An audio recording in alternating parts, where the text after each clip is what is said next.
A person who is over-curious, and wants to know more than he ought, always carries the match in his hand to set fire to the powder room of his own fortunes. And he who pries into others' affairs is frequently a loser in his own. For generally he who digs holes to search for treasures, comes to a ditch into which he himself falls, as happened to the daughter of a gardener in the following manner. There was once a gardener who was so very, very poor that, however hard he worked, he could not manage to get bread for his family. So he gave 3 little pigs to his 3 daughters, that they might rear them, and thus get something for a little dowry. Then Paskutsa and Sis, who were the eldest, drove their little pigs to feed in a beautiful meadow. But they would not let Parmetella, who was the youngest daughter, go with them, and sent her away, telling her to go and feed her pig somewhere else. So Parmetella drove her little animal into a wood, where the shades were holding out against the assaults of the sun and coming to a pasture, in the middle of which flowed a fountain, that, like the hostess of an inn where cold water is sold, was inviting the passers-by with its silver tongue. She found a certain tree with golden leaves. Then plucking one of them, she took it to her father, who with great joy sold it for more than 20 ducats, which served to stop up a hole in his affairs. And when he asked Parmetella where she had found it, she said, "Take it, sir, and ask no questions, unless you would spoil your good fortune." The next day she returned and did the same. And she went on plucking the leaves from the tree until it was entirely stripped, as if it had been plundered by the winds of autumn. Then she perceived that the tree had a large golden root, which she could not pull up with her hands. So she went home, and fetching an axe set to work to lay bare the root around the foot of the tree. And raising the trunk as well as she could, she found under it a beautiful porphyry staircase. Parmetella, who was curious beyond measure, went down the stairs, and walking through a large and deep cavern, she came to a beautiful plain, on which was a splendid palace, where only gold and silver were trodden underfoot, and pearls and precious stones everywhere met the eye. And as Parmetella stood wondering at all these splendid things, not seeing any person moving among so many beautiful fixtures, she went into a chamber, in which were a number of pictures. And on them were seen painted various beautiful things, especially the ignorance of man esteemed wise, the injustice of him who held the scales, the injuries avenged by heaven, things truly to amaze one.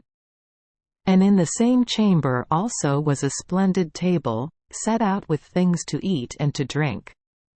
Seeing no one, Parmetella, who was very hungry, sat down at a table to eat like a fine count.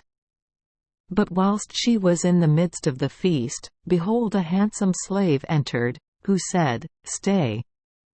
Do not go away, for I will have you for my wife, and will make you the happiest woman in the world." In spite of her fear, Parmetella took heart at this good offer, and consenting to what the slave proposed, a coach of diamonds was instantly given her, drawn by 4 golden steeds, with wings of emeralds and rubies, who carried her flying through the air to take an airing. And a number of apes, clad in cloth of gold, were given to attend on her person, who forthwith arrayed her from head to foot, and adorned her so that she looked just like a queen. When night was come, and the sun, desiring to sleep on the banks of the river of India untroubled by gnats, had put out the light, the slave said to Parmetella, "My dear, now go to rest in this bed. But remember first to put out the candle, and mind what I say, or ill will betide you." Then Parmetella did as he told her.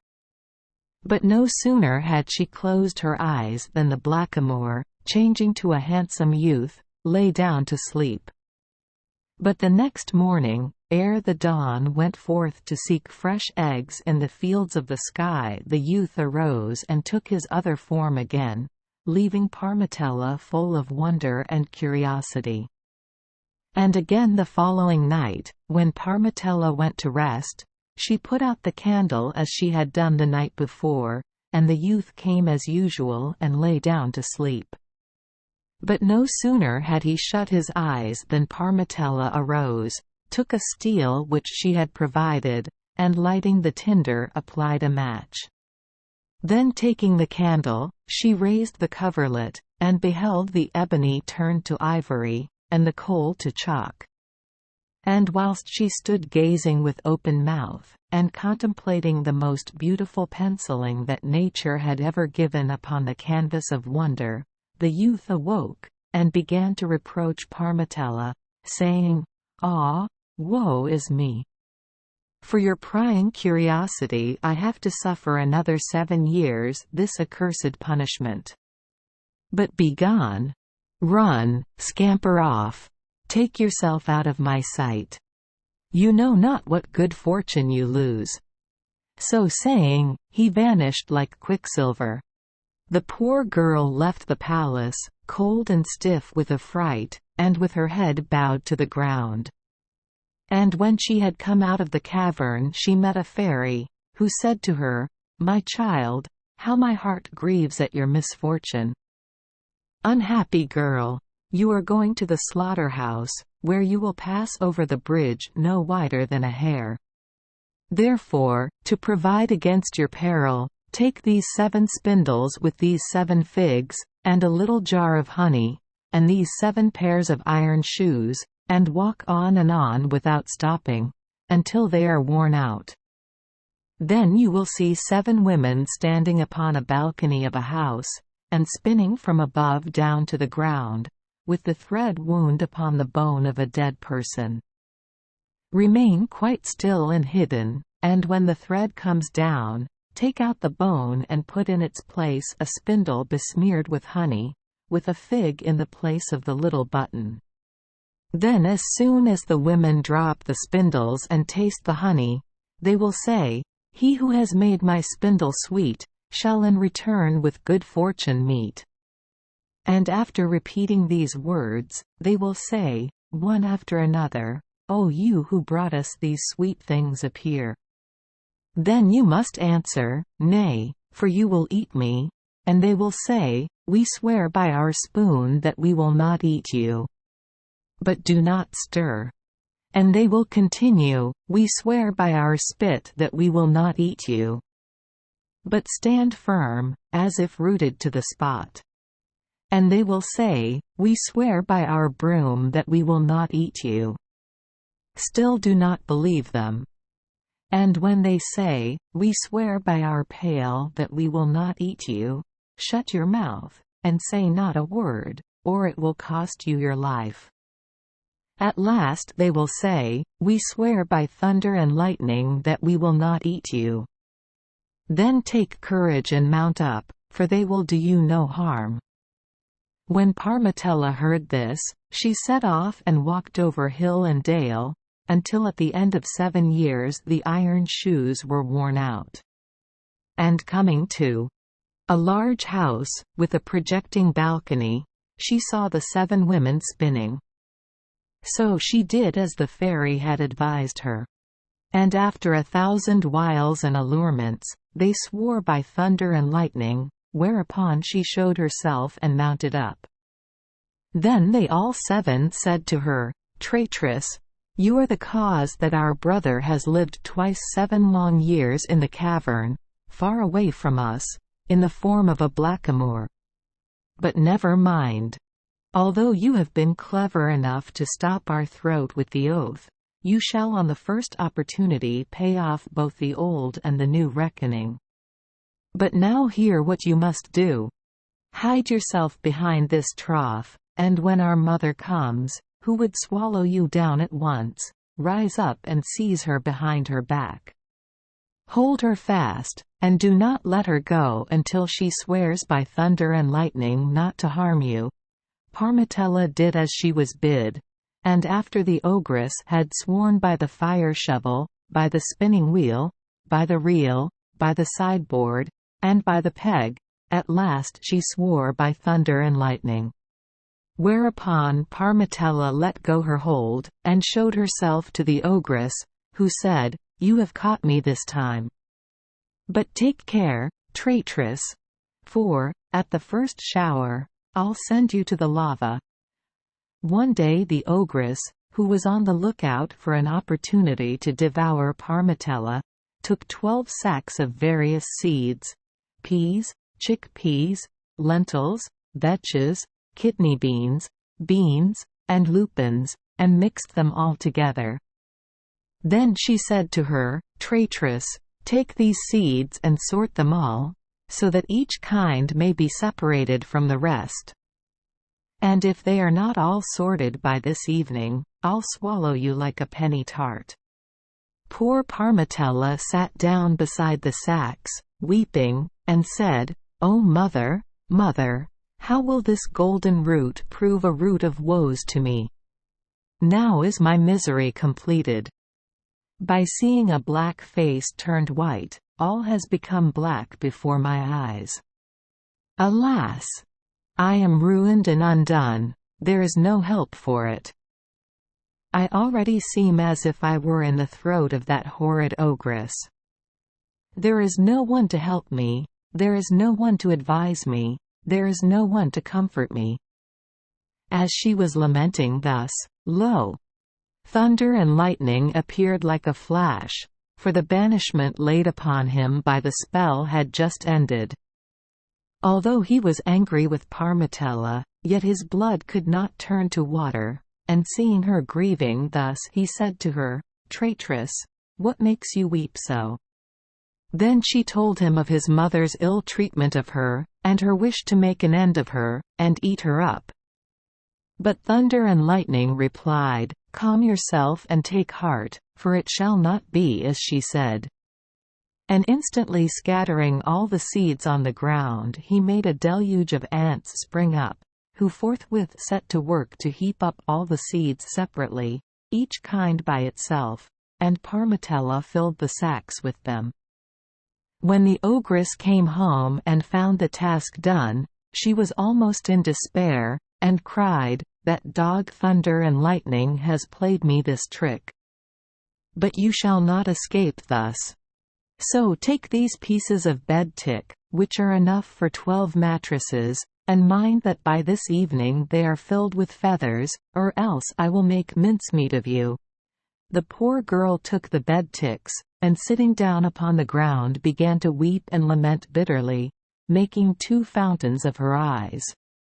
But presently Thunder and Lightning appeared, and said to her, "Do not weep, traitress, leave it to me, and I will bring you to port.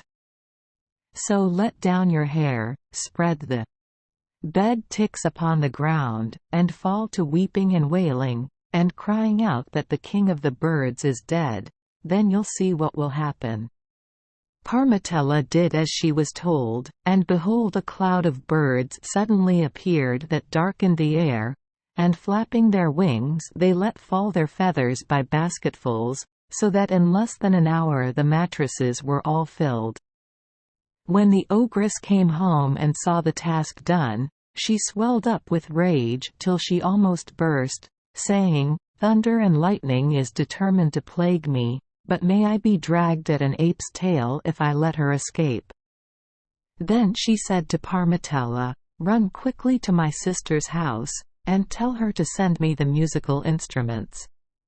For I have resolved that Thunder and Lightning shall marry, and we will make a feast fit for a king." At the same time she sent to bid her sister, when the poor girl came to ask for the instruments, instantly to kill and cook her, and she would come and partake of the feast. Parmetella, hearing herself ordered to perform an easier task, was in great joy, thinking that the weather had begun to grow milder. Alas, how crooked is human judgment! On the way she met Thunder and Lightning, who, seeing her walking at a quick pace, said to her, "Whither are you going, wretched girl?" See you not that you are on the way to the slaughter? That you are forging your own fetters, and sharpening the knife and mixing the poison for yourself? That you are sent to the ogress for her to swallow you? But listen to me and fear not. Take this little loaf, this bundle of hay, and this stone. And when you come to the house of my aunt, you will find a bulldog, which will fly barking at you to bite you. But give him this little loaf, and it will stop his throat. And when you have passed the dog, you will meet a horse running loose, which will run up to kick and trample on you. But give him the hay, and you will clog his feet. At last you will come to a door, banging to and fro continually. Put this stone before it, and you will stop its fury. Then mount upstairs and you find the ogress, with a little child in her arms, and the oven ready heated to bake you. Whereupon she will say to you, Hold this little creature, and wait here till I go and fetch the instruments. But mind, she will only go to whet her tusks, in order to tear you in pieces. Then throw the little child into the oven without pity. Take the instruments which stand behind the door, and hie off before the ogress returns, or else you are lost. The instruments are in a box, but beware of opening it, or you will repent. Parmetella did all that Thunder and Lightning told her. But on her way back with the instruments she opened the box, and lo and behold! They all flew out and about, here a flute, there a flageolet, here a pipe, there a bagpipe, making 1,000 different sounds in the air, whilst Parmetella stood looking on and tearing her hair in despair. Meanwhile the ogress came downstairs, and not finding Parmetella, she went to the window, and called out to the door, Crush that traitress. But the door answered, I will not use the poor girl ill, for she has made me at last stand still. Then the ogress cried out to the horse, Trample on the thief. But the horse replied, Let the poor girl go her way, for she has given me the hay. And lastly, the ogress called to the dog, saying, Bite the rogue. But the dog answered, I'll not hurt a hair of her head, for she it was who gave me the bread. Now as Parmetella ran crying after the instruments, she met Thunder and Lightning, who scolded her well, saying, Traitress, will you not learn at your cost that by your fatal curiosity you are brought to this plight? Then he called back the instruments with a whistle, and shut them up again in the box, telling Parmetella to take them to his mother. But when the ogress saw her, she cried aloud, O cruel fate! Even my sister is against me, and refuses to give me this pleasure. Meanwhile the new bride arrived, a hideous pest, a compound of ugliness, a harpy, an evil shade, a horror, a monster, a large tub, who with 100 flowers and boughs about her looked like a newly opened inn. Then the ogress made a great banquet for her. And being full of gall and malice, she had the table placed close to a well, where she seated her 7 daughters, each with a torch in one hand. But she gave 2 torches to Parmetella, and made her sit at the edge of the well, on purpose that, when she fell asleep, she might tumble to the bottom. Now whilst the dishes were passing to and fro, and their blood began to get warm, Thunder and Lightning, who turned quite sick at the sight of the new bride, said to Parmetella, Traitress, do you love me? Aye, to the top of the roof, she replied. And he answered, If you love me, give me a kiss. Nay, said Parmetella, you indeed, who have such a pretty creature at your side. Heaven preserve her to you 100 years in health and with plenty of sons.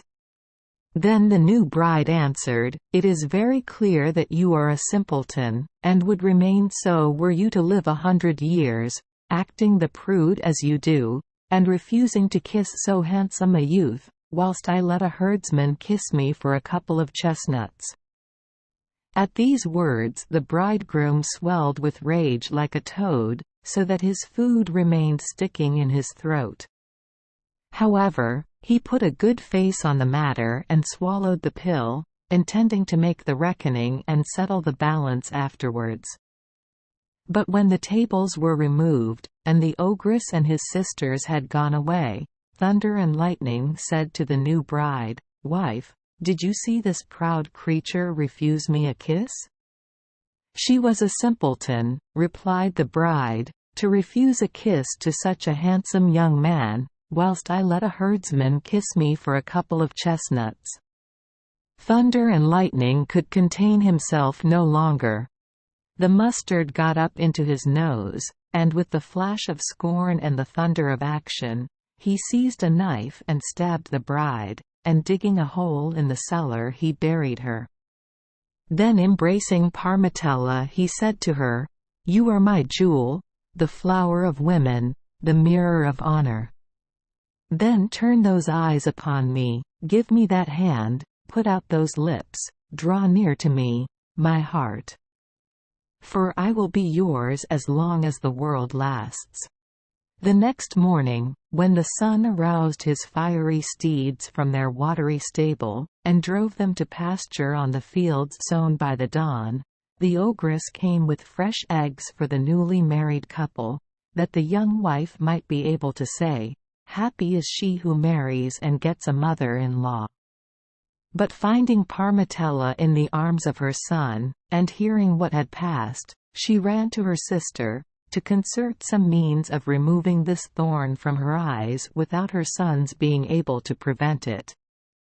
But when she found that her sister, out of grief at the loss of her daughter, had crept into the oven herself and was burnt, her despair was so great, that from an ogress she became a ram, and butted her head against the wall under she broke her pate.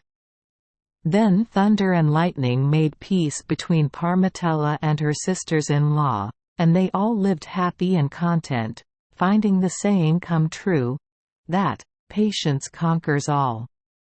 Quote, "Thank you for joining us for today's fairy tale. We hope these stories bring joy and meaning to your day. If you love our channel, please hit the subscribe button so you won't miss any exciting tales. Wishing you a good night and sweet dreams. See you in the next story.